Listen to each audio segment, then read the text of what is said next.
Hi, welcome. In this video, I'd like to talk about the issue of possessiveness. When dogs are starting to get very nippy, starting to leave marks and bruises on your body as they start to take hold. And especially this comes from, again, just right from the puppy stage. In fact, I'm heading to a session here in just a couple minutes dealing with this very issue. I've already had one session with this couple whose dog has become very possessive and already much better right from the very first session, because again, understand it's all about control and relationship. Okay, it's all about making sure your dog perceives you the right way. So instead of being faded out, you begin to fade in. And again, the type of term that I use is that you own you.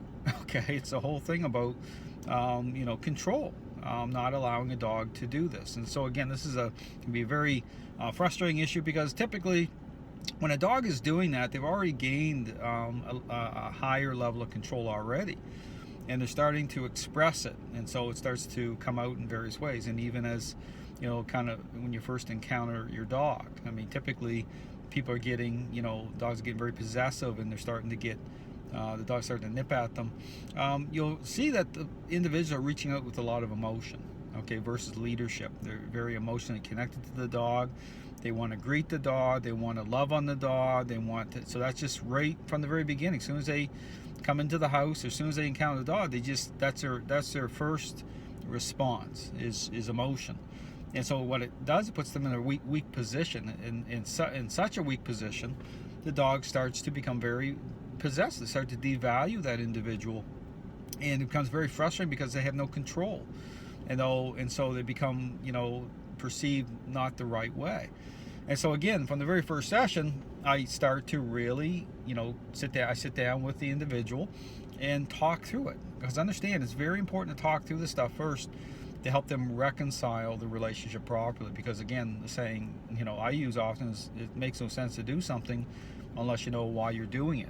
Okay, so engaging with, typically, again, what's very common is using treats to get a dog to respond and to sit down, come and stay.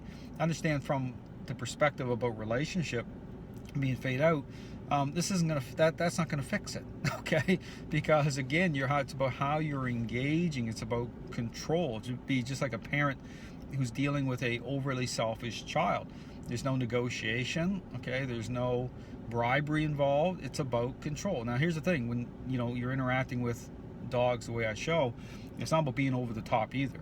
Okay, people just will assume that because I do training differently, that the default to going against that very popular idea must mean that you're being abusive to dogs. That's not what I'm talking about. That's again, that's kind of how people want to think, based on what's available, based on the fact that, don't get me wrong, there's so much confusion out there, and there are trainers that are way over the top because they just simply don't understand. They don't understand the role of influence. So, they're doing things that don't line up, and typically it's going to put people in a bad position anyway. So that's not what I'm talking about. I'm talking about interactions, okay, the dog is agreeable to, okay, that begins to change perceptions of dogs the right way, begins to fade the individual in the right way, so that they're not perceived wrongly.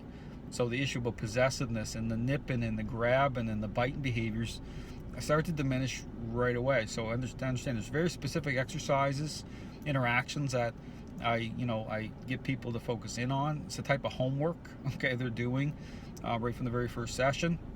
It's very effective because again, when you own you, and then extends from there, you own everything else. A dog's perceptions start to change. The dog starts to connect with you the right way, so that bond is different. It's a much better bond. The relationship becomes much better very fast, and dog's level of possessiveness begins to diminish very, very fast. So again, I encourage you to really think about that. Again, there's no reason to allow that. There's no reason to be frustrated with that. At the same time, you want to make sure you're advocating the right approach by way of a interaction based system. Thanks for watching.